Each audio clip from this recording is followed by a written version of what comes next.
Hello my lovely students, hello मेरे प्यारे बच्चा लोग, कैसे हो आप सब लोग। आई होप आप सब लोग बहुत ही अच्छे होंगे और हेल्थ वाइज एकदम सुपर्ब एंड झक्कास होंगे।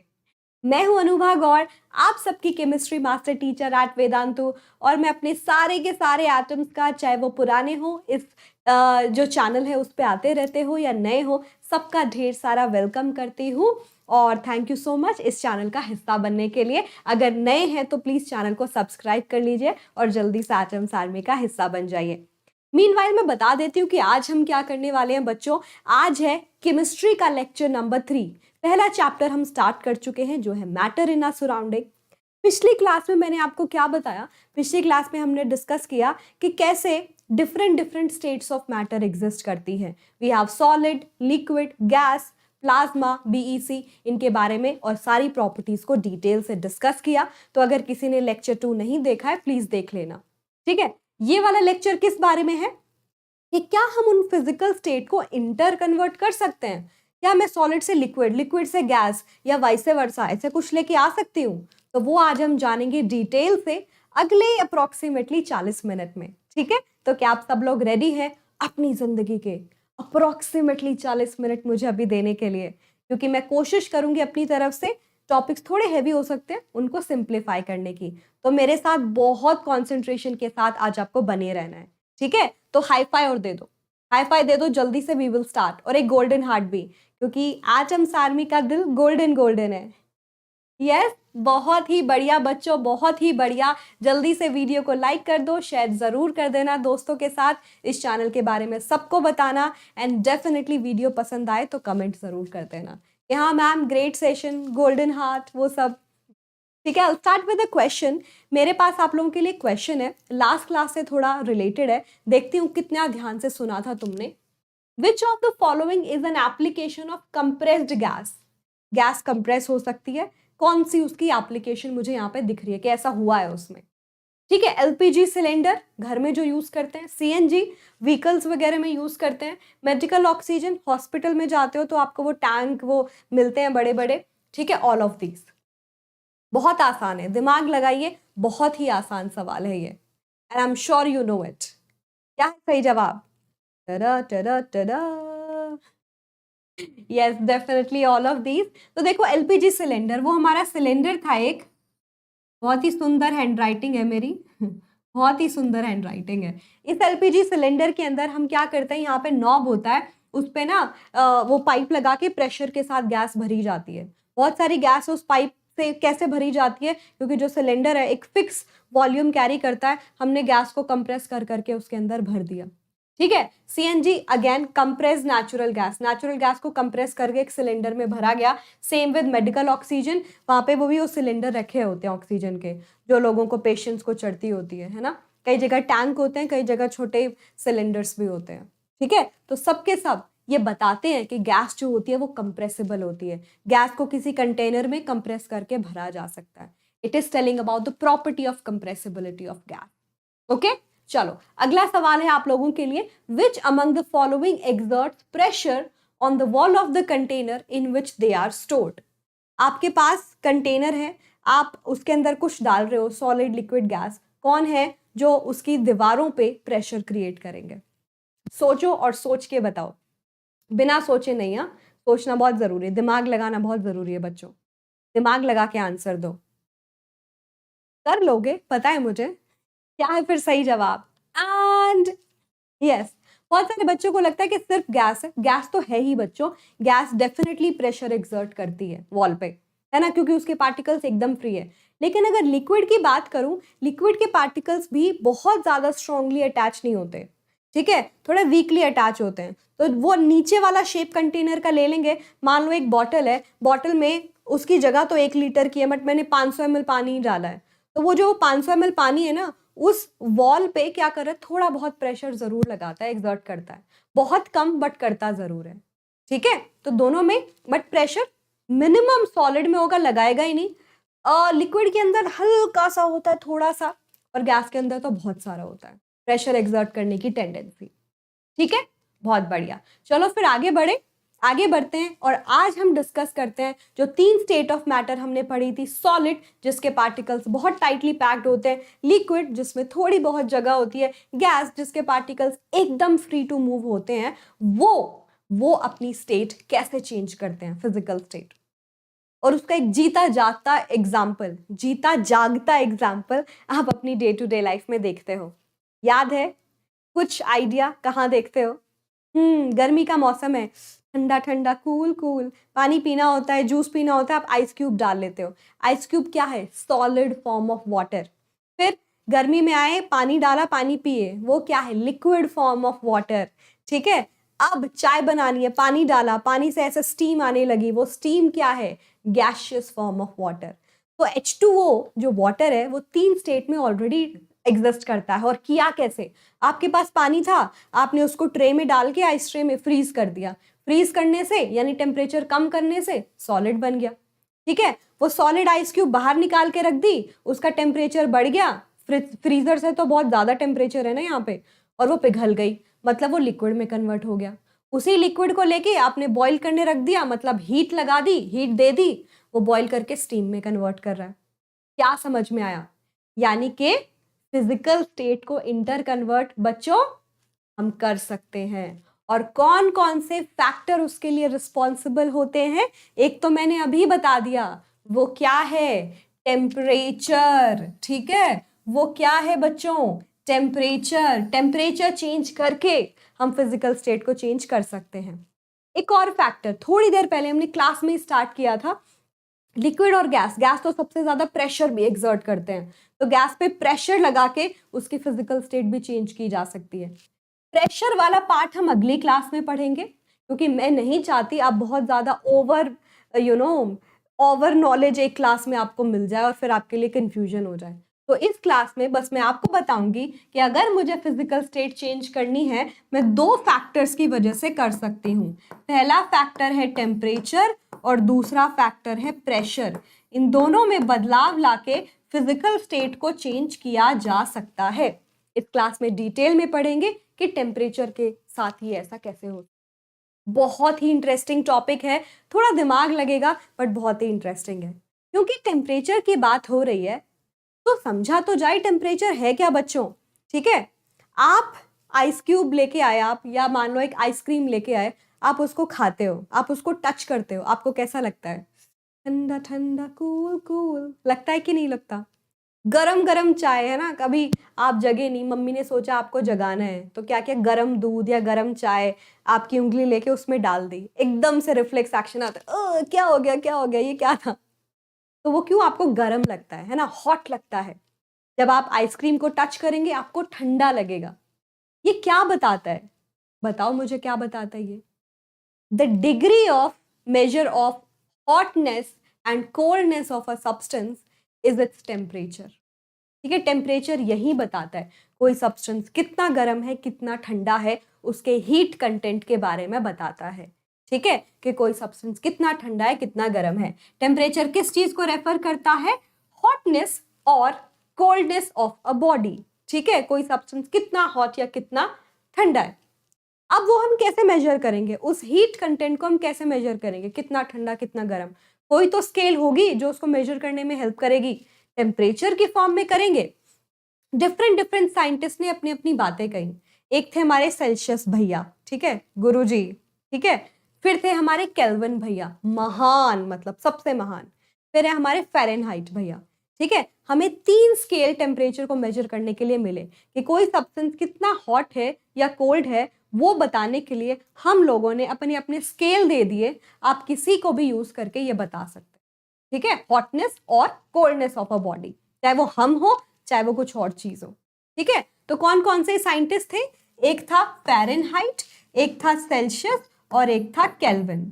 ठीक है, फ़ारेनहाइट आपके सिलेबस में इतना है नहीं डिटेल में, केल्विन और सेल्सियस जरूर है। केल्विन इज द स्केल जो वर्ल्ड वाइड नोन है। ठीक है, जब साइंटिस्ट कोई भी कैलकुलेशन करते हैं ना, तो वो इसी स्केल को यूज करते हैं, केल्विन को।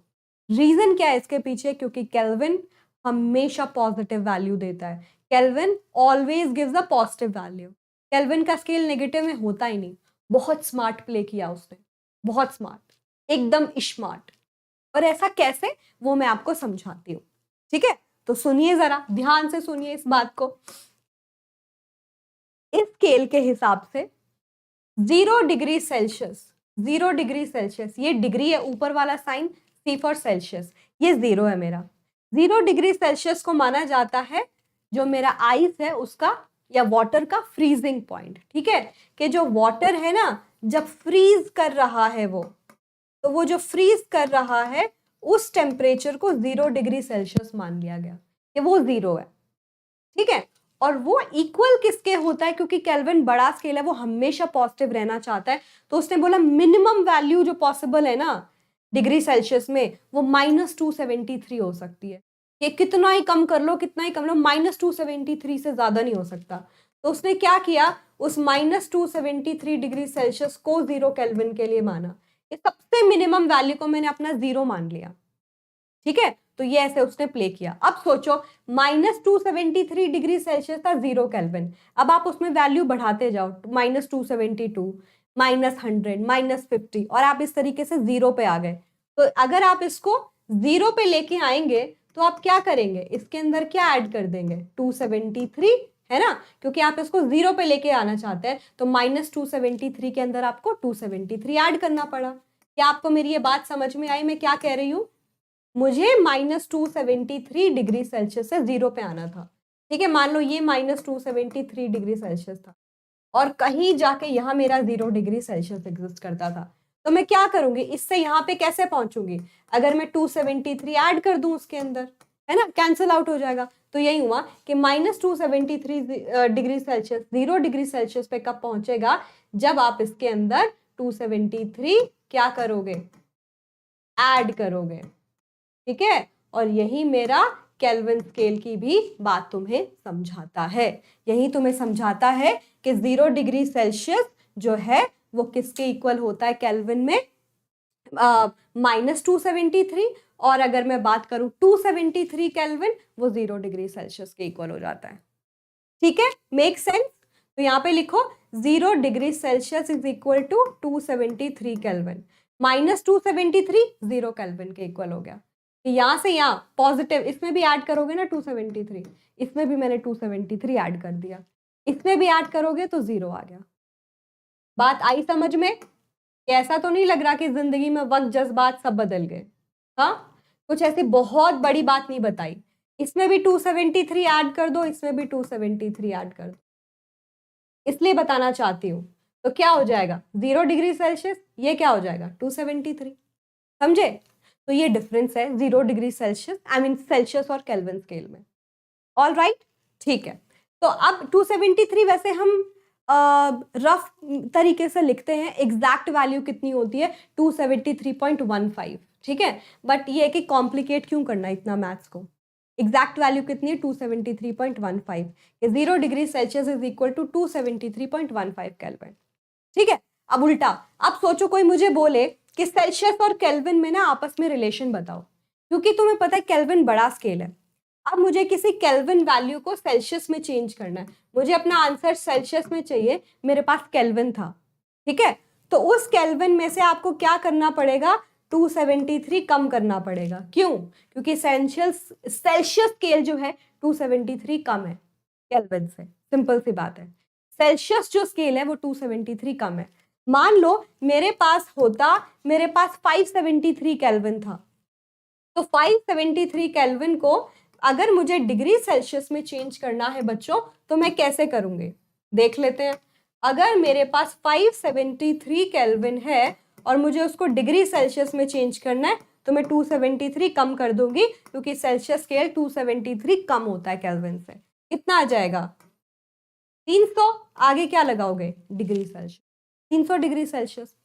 उल्टा करते हैं, अब उल्टा क्या करते हैं, मान लो मुझे केल्विन में आंसर निकालना है, ठीक है, और मुझे डिग्री सेल्सियस में गिवन है, तो भी ये बात समझ गए, केल्विन स्केल 273 ज्यादा होता है सेल्सियस से, तो बस अगर मैं मैथ्स लगाऊंगी, इसको इधर ले जाऊंगी, degree Celsius plus 273 will give you answer in kelvin, ठीक है? अब कोई मुझे पूछे मेरे पास 25 डिग्री सेल्सियस था, 25 डिग्री सेल्सियस को केल्विन में कन्वर्ट करके दिखाओ, तो केल्विन 273 ज़्यादा होता है तो वो ऐड कर दो।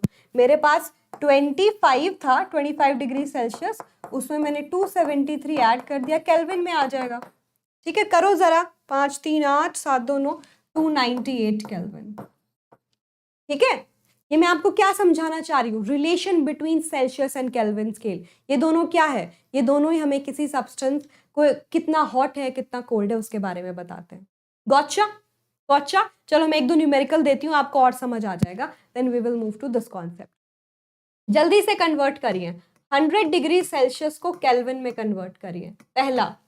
दूसरा, मेरे पास है 500 केल्विन, 500 केल्विन को डिग्री सेल्सियस में कन्वर्ट करिए। चलो जल्दी से करके दिखाओ मुझे, कम ऑन बच्चों, जल्दी से करके दिखाओ, then we'll understand this activity.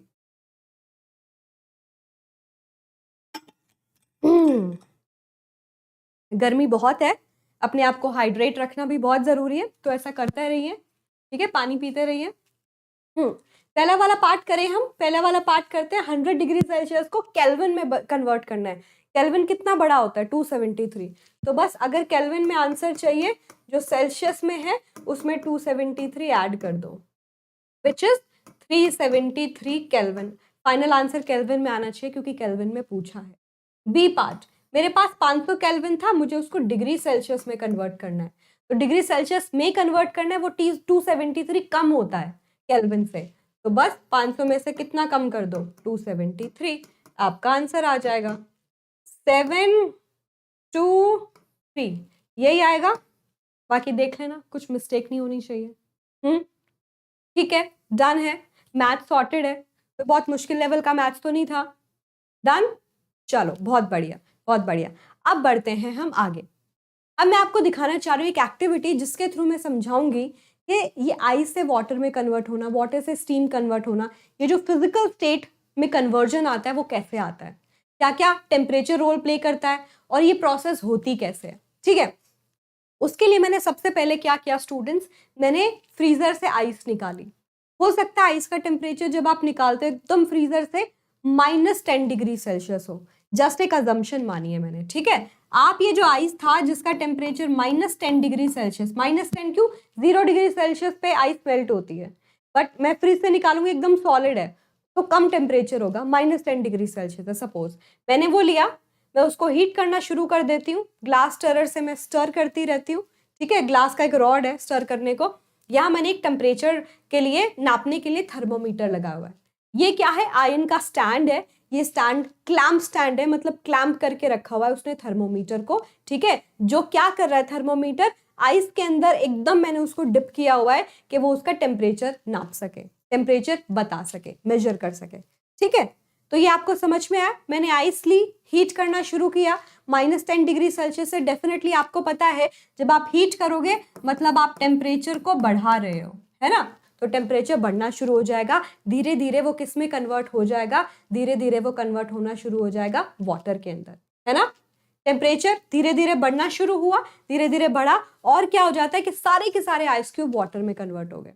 और आप देखते हो उस टाइम पे जब सारा आइस वाटर में कन्वर्ट होता है, -10 डिग्री सेल्सियस से शुरू हुआ, टेम्परेचर बढ़ा, 0 डिग्री सेल्सियस पे आके टेम्परेचर रुक जाता है।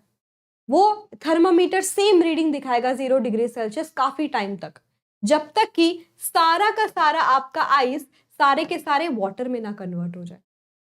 आपने नोट कर लिया कि 0 डिग्री सेल्सियस पे रुका रहा काफी टाइम तक, जब तक कि सारा आइस पानी नहीं दे देता। ठीक है, फिर हम क्या करें बच्चे, फिर से इसको हीट कर रहे हैं, पूरा पानी मिल गया, मैंने उसकी हीटिंग और स्ट्रॉन्ग कर दी। पहले बहुत ही लो हीट कर रही थी मैं, लो फ्लेम पे, अब मैंने स्ट्रॉन्ग कर दी। तो वाटर मान लो हीट करता जा रहा है, करता जा रहा है, ऐसे टेम्परेचर बढ़ता चला जा रहा है, 25 degree Celsius, 40 degree Celsius, 50 degree Celsius, 70 degree Celsius. आप देखोगे कि जैसे ही जो पानी है 100 डिग्री सेल्सियस पे पहुंचता है ना, इसमें से बहुत ज़्यादा स्टीम आने लगती है, पूरा स्टीम में कन्वर्ट होने लगता है। और जैसे 100 डिग्री टेम्परेचर दिखाता है, इसका टेम्परेचर भी थर्मोमीटर पे स्टॉप हो जाता है बढ़ना। और जब तक 100 डिग्री सेल्सियस दिखाता ही रहता है till most of the water has evaporated. ठीक है, जब तक कि सारा का सारा पानी इवापोरेट ना हो जाए। ठीक है, ये हमने देखा कि जो टेम्परेचर है क्या रहता है during inter conversion of state, constant रहता है बच्चों। ठीक है, जब सॉलिड से लिक्विड में कन्वर्ट हुआ, आइस से वाटर बना 0 डिग्री सेल्सियस, वाटर से जब मेरा स्टीम बना तब क्या हुआ 100 डिग्री सेल्सियस पे स्टिक कर गया। इसका समझाती हूँ मैं तुम्हें कारण, बहुत ही इंटरेस्टिंग लॉजिक लगता है इसके पीछे और आपको समझना बहुत जरूरी है। पिछली क्लास की कुछ चीजों को रिकॉल करते हैं बच्चों, रिकॉल करते हैं और मुझे याद करके बताओ क्या मैंने ये आपको पढ़ाया था, kinetic energy is directly proportional to temperature. जल्दी से बताओ क्या ये मैंने आपको पढ़ाया था, बताया था ना कि कोई सब्सटेंस बैठे हैं आराम से, तुम उसको हीट कर दो, बूस्ट कर दो, बाहर से कर सकते हो, ये भी हो सकता है वो भी हो सकता है, जोश आ जाएगा। अब तुम रेस पे जा रहे हो, तुम और भाग लोगे थोड़ा, है ना। Same goes with atoms and molecules, जब उनको हीट मिलती है, टेम्परेचर मिला, एनर्जी मिली, तो वो और भागने लगते हैं और मूवमेंट और काइनेटिक एनर्जी शो करने लगते हैं। ये बात क्लियर है?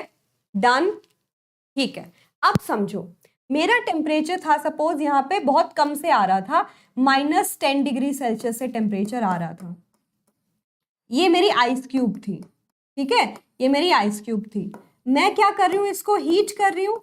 हीट करने का मतलब मैं इसका टेम्परेचर बढ़ा रही हूँ, है ना बच्चे। टेम्परेचर बढ़ने से क्या बढ़ेगा, इनकी काइनेटिक एनर्जी बढ़ेगी।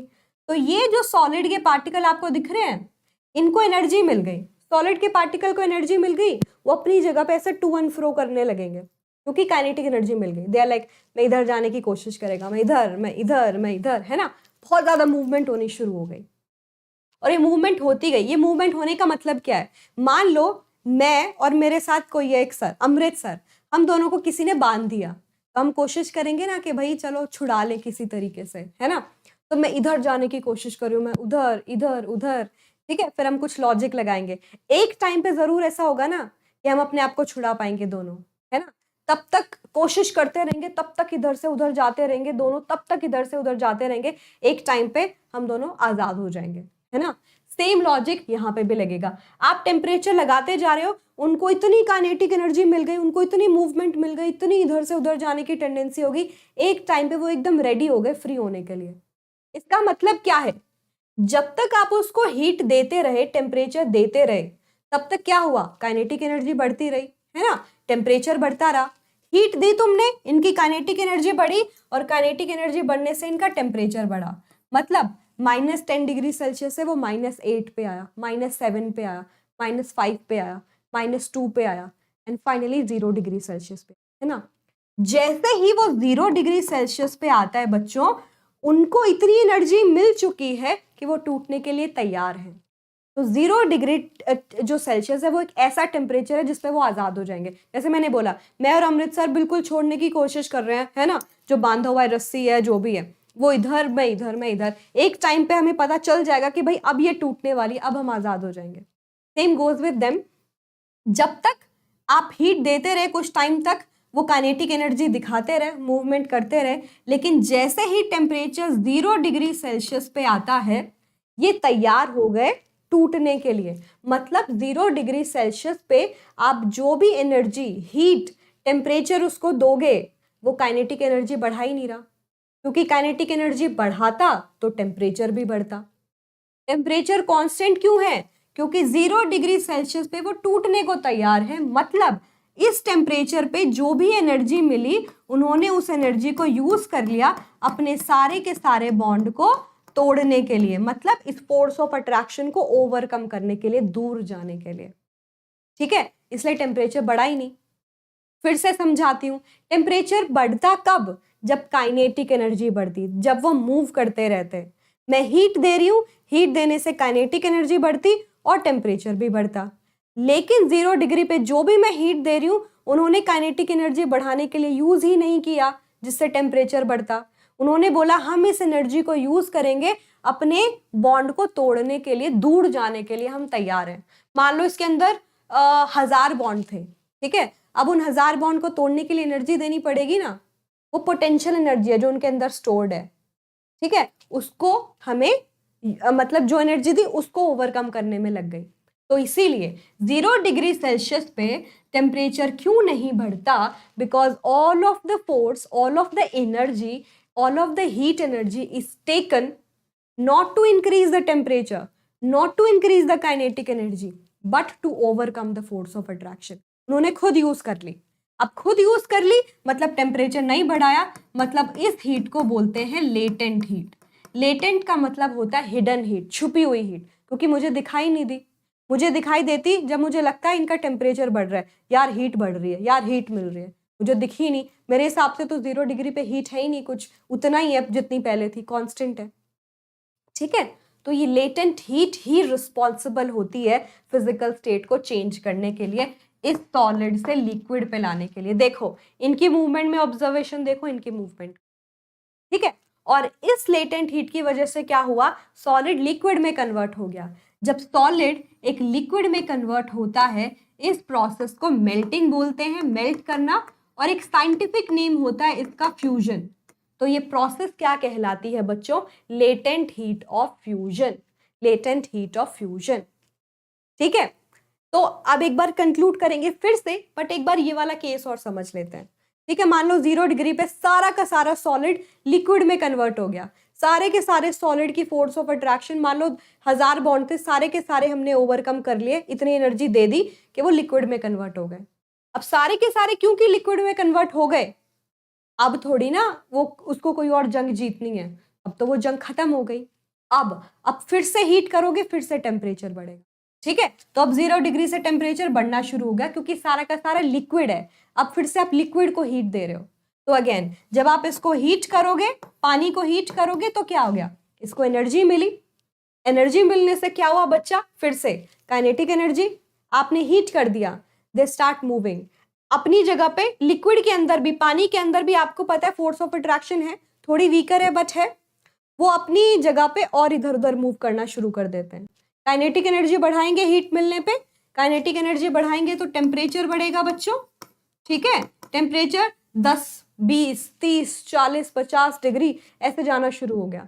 और जैसे ही टेम्परेचर आपका 100 डिग्री सेल्सियस पे पहुंचेगा ना बच्चों, जैसे ही टेम्परेचर 100 डिग्री सेल्सियस पे पहुंचेगा, तो आप क्या देखेंगे, यहाँ पे देखो बस कितना दिखाया जाता है कि 20 डिग्री था टेम्परेचर, फिर यहाँ पे 40 डिग्री था, इनकी मूवमेंट बढ़ गई, मूवमेंट बढ़ गई, समझ रहे हो, काइनेटिक एनर्जी बढ़ गई। यहाँ पे टेम्परेचर दिखा रहा था कुछ 5 डिग्री सेल्सियस, यहाँ पे 20 हुआ, वहां पे 40 हुआ। तो मैं दिखाना क्या चाह रही हूँ, जब भी तुम उसको हीट देते चले जाते हो, काइनेटिक एनर्जी बढ़ती चली जाती है। क्योंकि काइनेटिक एनर्जी बढ़ रही है तो टेम्परेचर भी बढ़ता है, क्योंकि वो डायरेक्टली प्रोपोर्शनल है। टेम्परेचर बढ़ गया बढ़ गया बढ़ गया, जैसे ही बढ़ बढ़ के 100 डिग्री सेल्सियस पे दिखाएगा, इस टाइम पे वो तैयार है, फिर से वो तैयार है अपनी फोर्स ऑफ अट्रैक्शन को ओवरकम करने के लिए। वही जो 1000 बॉन्ड थे लिक्विड में कन्वर्ट हुए हुए थे, वो इतना इतना हिलडुल चुके हैं, इतनी काइनेटिक एनर्जी से इधर उधर जा चुके हैं, उनके बॉन्ड वीक हो चुके हैं। अब उस पे जैसे ही 100 डिग्री सेल्सियस पहुंचा, वो तैयार थे टूटने के लिए, है ना। तो जैसे 100 डिग्री सेल्सियस टेम्परेचर बढ़ा, अब जो भी हीट मिली उसको, उसने काइनेटिक एनर्जी नहीं दी, उसको जरूरत ही नहीं थी, तो टेम्परेचर भी नहीं बढ़ा, बल्कि क्या किया, उसको यूज कर लिया 100 डिग्री सेल्सियस पे जो हीट थी, जो भी मिल रही थी हीट, ताकि वो इन बॉन्ड को तोड़ सके। ठीक है, बॉन्ड को क्यों तोड़ना था, मान लो वो 1000 बॉन्ड थे, ताकि वो बॉन्ड टूट के किस में कन्वर्ट हो जाए, गैस में, स्टीम में। तो इसीलिए 100 डिग्री सेल्सियस पे काफी टाइम तक आपकी जो एनर्जी है, हीट है, वो सेम दिखाएगा in terms of temperature. Again क्योंकि सेम दिखा रहा है, इसको भी आप क्या बोलोगे, लेटेंट हीट, हिडन हीट, छुपी हुई हीट, क्योंकि मेरे हिसाब से तो हीट बढ़ी नहीं। 100 डिग्री सेल्सियस पे टेम्परेचर कांस्टेंट है, मतलब भाई हीट तो गायब हो गई, जो मैं दे रही हूँ वो हीट गायब हो गई, छुप गई, हिडन हो गई। और क्योंकि इस हिडन हीट में क्या हो रहा है, एक लिक्विड वेपर में कन्वर्ट हो रहा है, एक लिक्विड गैस में कन्वर्ट हो रहा है, इसको बोला जाता है latent heat of vaporisation, latent heat of vaporisation. ठीक है, एक रफ आइडिया आपको लग गया बच्चों, give me a thumbs up. मैं फिर से कंक्लूड कर दूंगी, पर पहले मुझे एक थम्स अप दे दो। सिंप्लीफाई करने की कोशिश की आप लोगों के लिए, आई नो थोड़ा सा कॉम्प्लिकेटेड हो सकता है एक बार में जानना, पर धीरे धीरे आपको समझ आ जाएगा। ठीक है, तो ऐसे समझो, ये मेरा सॉलिड था, फिर से समझाती हूँ, what is the effect of change of temperature. ये मेरा सॉलिड था, जब मैं सॉलिड को हीट दे रही हूं, हीट देने से वो क्या करेंगे, इधर उधर मूव करना शुरू कर देंगे। जिससे उनकी काइनेटिक एनर्जी बढ़ जाएगी, और काइनेटिक एनर्जी के बढ़ने से अल्टीमेटली आपको टेम्परेचर भी बढ़ता हुआ दिखाई देगा। कहाँ पे? थर्मोमीटर पे। ठीक है, तो थर्मोमीटर पे आपको finally -10 degree Celsius, -5 degree Celsius, finally 0 degree Celsius पहुंच जाएगा। जैसे ही 0 डिग्री सेल्सियस पहुंचा, क्या होता है, ये आर्मी तैयार थी कि भैया अब हम जो हीट दोगे ना हमें वो हम यूज करेंगे किस चीज के लिए? अपने आपस के बॉन्ड तोड़ने के लिए, क्योंकि इतना टेम्परेचर हमारे लिए सफिशिएंट है तोड़ने के लिए हीट को, आई मीन अपने बॉन्ड को।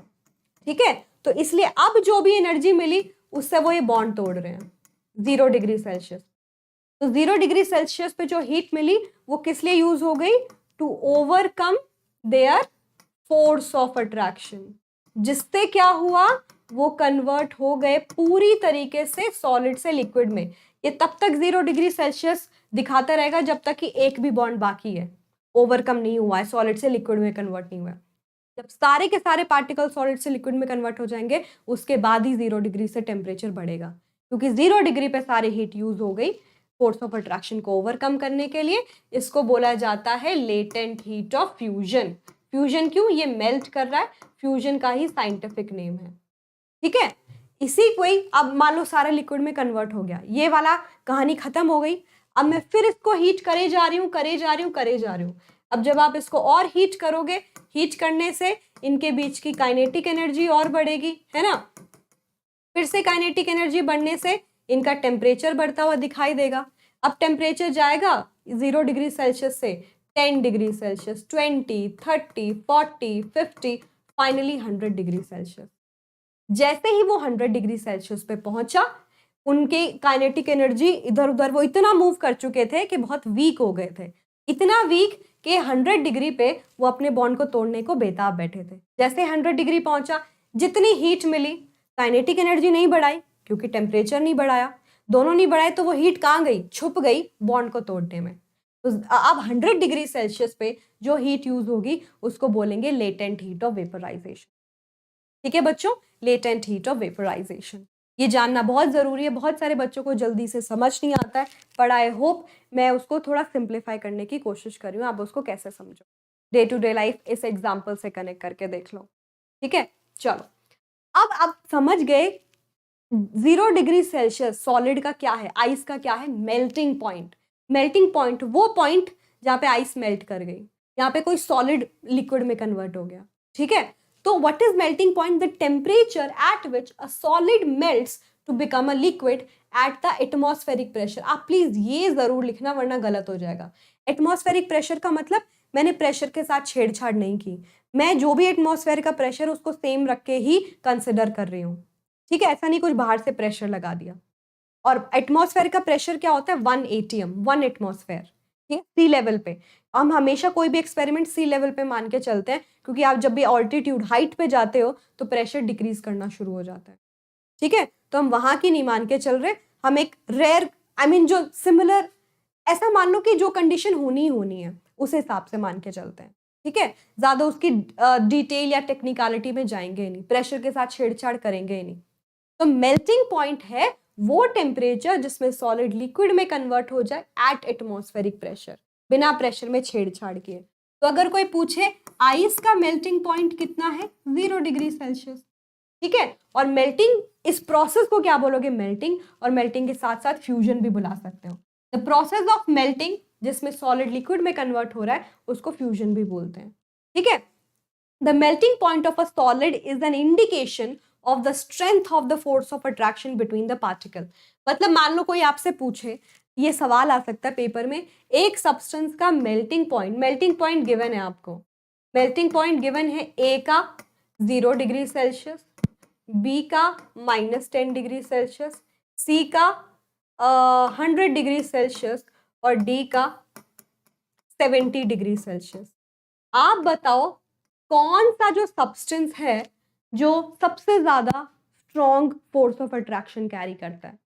कौन सा सब्सटेंस है जिसके पार्टिकल्स को फोर्स ऑफ अट्रैक्शन को ओवरकम करना सबसे डिफिकल्ट है? आई थिंक बहुत ही सिंपल है, आप आराम से इसके अंदर देख पा रहे हैं कि ए बी सी डी में से ये जो सी है इसका मेल्टिंग पॉइंट सबसे ज़्यादा है ना, इसका मेल्टिंग पॉइंट सबसे ज़्यादा है, और इसका मेल्टिंग पॉइंट सबसे ज़्यादा है मतलब इसको सबसे ज़्यादा हीट देनी पड़ेगी अपनी फोर्स को तोड़ने के लिए, फोर्स को ओवरकम करने के लिए। बस, तो मेल्टिंग पॉइंट किसी सब्सटेंस का क्या बताता है, उसके बीच के फोर्स ऑफ अट्रैक्शन कितनी स्ट्रांग है। जितना ज़्यादा टेम्परेचर उतनी ज़्यादा हायर फोर्स ऑफ अट्रैक्शन है जो उसको बांधे हुए है ना। मेक सेंस बच्चों, बता दो। उसी तरीके से बॉइलिंग पॉइंट क्या हो जाएगा, पॉइंट मतलब वो टेम्परेचर जिस पे बॉइलिंग होती है। व्हाट इज बॉइलिंग, जिसमें लिक्विड गैस में कन्वर्ट होता है। अगेन एटमॉस्फेयर के प्रेशर के साथ नो छेड़छाड़, तो एटमॉस्फेरिक प्रेशर पे the temperature at which a liquid evaporates into gaseous state eight atmospheric pressure. जिस पे कोई लिक्विड, चाहो तो इस टर्म को हटा भी सकते हो, इवेपोरेशन थोड़ा अलग हो जाता है।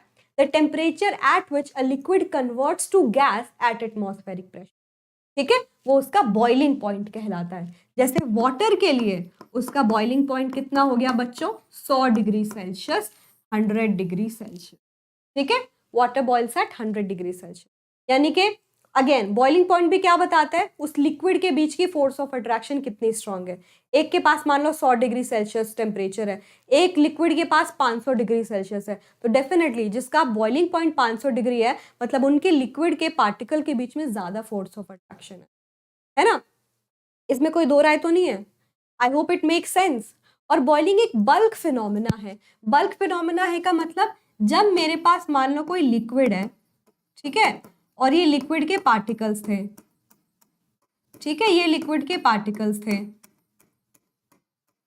जस्ट अ सेकेंड, जब आप उसको हीट करते हो तो ये जो हीट है ना बच्चा, ये इक्वली ट्रांसफर होगी हर एक सब्सटेंस के पास। आपने हीट किया, वो हीट हर कोने तक जाएगी, इक्वली ट्रांसफर होगी, ठीक है। क्योंकि ये हीट इक्वली ट्रांसफर हो रही है, इसका मतलब सारे के सारे पार्टिकल्स की एनर्जी ऑलमोस्ट सेम हो गई, क्योंकि इक्वल हीट ट्रांसफर हो गई, और सारे के सारे लिक्विड इक्वल रेट पे बाहर निकलते हैं, बॉइल होते हैं। तो बल्क का मतलब है पूरे के पूरे बल्क के अंदर, ठीक है, बल्क का मतलब है पूरे के पूरे लिक्विड के अंदर। ऐसा नहीं कि एक पर्टिकुलर जगह से ही बॉइलिंग होती है, एक पर्टिकुलर जगह से ही लिक्विड वेपर में कन्वर्ट होता है। बॉइलिंग होती है बल्क फिनोमेना, पूरे के पूरे लिक्विड से होती है। क्यों, क्योंकि जो हीट मिली वो इक्वली ट्रांसफर होती है पूरे लिक्विड के अंदर, और पूरा लिक्विड इक्वल अमाउंट से वेपर में कन्वर्ट होता है, ठीक है। तो that means it's a bulk phenomena, ठीक है। ठीक है बच्चों, लेटेंट हीट भी आपको समझ आया क्या होता है, लेटेंट हीट भी समझ आया। तो जब ये सॉलिड लिक्विड में कन्वर्ट कर रहा था, मैंने बताया इस टाइम पे वो जो टेम्परेचर सेम रहता है वही बताता है कि उस टाइम जो भी हीट यूज हुई है वो स्टेट चेंज करने को यूज हुई है। तो लेटेंट हीट किस लिए यूज होती है, स्टेट को चेंज करने के लिए, फिजिकल स्टेट को। तो अगर कोई डेफिनेशन पूछे कि मान लो लेटेंट हीट की डेफिनेशन क्या है, लेटेंट हीट फ्यूजन के टर्म में क्या है, लेटेंट हीट ऑफ फ्यूजन क्या है, तो आप लेटेंट हीट ऑफ फ्यूजन को कैसे एक्सप्लेन करोगे, the amount of heat required to convert, फिक्स कर लेते हैं 1 kg सॉलिड या liquid, the amount of heat required to convert 1 kg of a solid into liquid at its melting point, क्योंकि melting point पे ही वो हीट रिक्वायर होती है, क्योंकि मेल्टिंग पॉइंट पे ही वो हीट लेके आता है, एब्जॉर्ब करता है, ठीक है, at its melting point at atmospheric pressure, pressure के साथ नो छेड़छाड़, ठीक है, वो heat latent heat of fusion कहलाएगी। मैं लिख भी देती हूं आप लोगों के लिए, the amount of heat required to convert 1 kg of solid into liquid at its melting point at atmospheric pressure, pressure के साथ नो छेड़छाड़। Sometimes they ask why this is called as latent heat, क्योंकि ये hidden heat है, ये छुपी हुई है, हमें टेम्परेचर के फॉर्म में बढ़ती हुई दिखाई नहीं देती, ठीक है, ये सवाल भी पूछा जा सकता है। ऑल राइट बच्चों, ऑल राइट, ठीक है। अब कई बार आपसे सवाल पूछा जाता है, मेरे पास ये आइस थी बच्चों, ठीक है, ये आइस थी जो 0 डिग्री सेल्सियस पे पहुंच गई थी, मैं उसका टेम्परेचर बढ़ा रही थी -10 डिग्री सेल्सियस से, 0 डिग्री पे पहुंच गई थी, और आपको पता है 0 डिग्री पे ना आइस मेल्ट होनी शुरू हो जाती है, मतलब कहीं ना कहीं वो लिक्विड में कन्वर्ट होना भी शुरू हो जाती है। ये मान लो उसका लिक्विड फॉर्म है, वो भी 0 डिग्री सेल्सियस पे आ सकता है, यानी कि मेल्टिंग पॉइंट पे, बॉइलिंग पॉइंट पे एक से ज्यादा स्टेट को एग्जिस्ट करती है। 0 डिग्री पे मेल्ट होना शुरू हुआ मतलब सॉलिड तो है, ये लिक्विड आना भी शुरू हो गया। 100 डिग्री सेल्सियस पानी का वाटर तो था, लेकिन वाटर स्टीम में कन्वर्ट होना शुरू हो गया। तो वाटर और स्टीम, लिक्विड और गैस, दोनों स्टेट को एग्जिस्ट कर रही थी। ठीक है, तो मेल्टिंग पॉइंट, बॉइलिंग पॉइंट पे दोनों स्टेट को एग्जिस्ट करती है, याद रखना। तो देखो 0 डिग्री सेल्सियस पे मेरा आइस भी थी सॉलिड फॉर्म में, और मेरा लिक्विड भी था वाटर फॉर्म में। सवाल पूछा जाता है which causes more cooling, which causes more cooling, कौन ज्यादा कूलिंग क्रिएट करता है? ये मुझे सवाल का जवाब दो, क्योंकि ये सवाल आया हुआ सवाल है, इंपॉर्टेंट सवाल है। विच कॉजेस मोर कूलिंग, समझ गए? कौन ज्यादा ठंडा करेगा? अब ध्यान से सोचो, आइस जब 0 डिग्री पे हुई, वो लिक्विड में कन्वर्ट कैसे होती है? वो लिक्विड में कन्वर्ट इसलिए होती है क्योंकि उसको लेटेंट हीट मिल जाती है। उस लेटेंट हीट को वो क्या कर लेती है? एब्जॉर्ब, तब जाके वाटर बनता है। तो मैं बोल सकती हूँ वाटर जो है उसके पास ज्यादा हीट कंटेंट है, हाई हीट कंटेंट। क्यों? उसके पास लेटेंट हीट भी तो पड़ी है, तो इसके पास हीट ज्यादा है, इसके पास लेस हीट है। जिसके पास लेस हीट है वो क्या करेगा? मोर कूलिंग करेगा। सही है बच्चों? ठीक है, समझ आ गई है मेरी बात? ठीक है, 0 डिग्री सेल्सियस पे मेरा सॉलिड भी था, मेरा लिक्विड भी था, मेरा आइस भी था, वाटर भी था। 0 डिग्री वो टेम्परेचर पे जिस पे आइस वाटर में कन्वर्ट होना शुरू हो चुकी है, तो आइस भी है, लिक्विड भी है। अगर दोनों को कंपेयर किया जाए, किसके पास ज्यादा कूलिंग करने की टेंडेंसी? आइस के पास। क्यों? क्योंकि आइस वाटर में कन्वर्ट ही तब हुई जब आइस को बहुत ज्यादा हीट मिल गई, तब वो वाटर में कन्वर्ट हुआ। यानी कि वाटर में कन्वर्ट हुआ ही तब जब वाटर को एक्स्ट्रा हीट मिली, है ना? वाटर के पास एक्स्ट्रा अमाउंट ऑफ हीट है, लेटेंट हीट, क्योंकि वही रिस्पॉन्सिबल है उसको वाटर में कन्वर्ट कराने के लिए। तो हीट कंटेंट इसके पास कम, इसके पास ज्यादा। तो कूलिंग कौन करेगा? 0 डिग्री सेल्सियस वाली आइस, ठीक है, ना कि वाटर। ऑलराइट, सेम सवाल आपसे पूछा जाता है इन एन ऑल्टर्ड वे कि what produces more severe Burns, boiling water और स्टीम? अगेन मान लो 100 डिग्री सेल्सियस पे ये मेरा वाटर था, 100 डिग्री सेल्सियस पे ये मेरा वाटर था, लेकिन आपको पता है 100 डिग्री सेल्सियस पे वो स्टीम में भी कन्वर्ट होना शुरू हो जाता है। ये 100 डिग्री सेल्सियस पे मेरी स्टीम थी, दोनों स्टेट को एग्जिस्ट कर सकती है, थोड़ी देर पहले ही बताया। अब सिवियर बॉन्ड्स का मतलब भाई किसके पास ज्यादा हीट कंटेंट है, कौन ज्यादा जला सकता है? जिसके पास ज्यादा हीट होगा वो ज्यादा जला सकता है किसी भी चीज को। ज्यादा हीट कंटेंट किसके पास होता है? डेफिनेटली जिसने लेटेंट हीट को ले लिया हो। तो वाटर से स्टीम बना ही क्यों? क्योंकि स्टीम को कन्वर्ट करने में ज्यादा हीट लगती है, और वो लेटेंट हीट की फॉर्म में उसने ऑब्जर्व की है।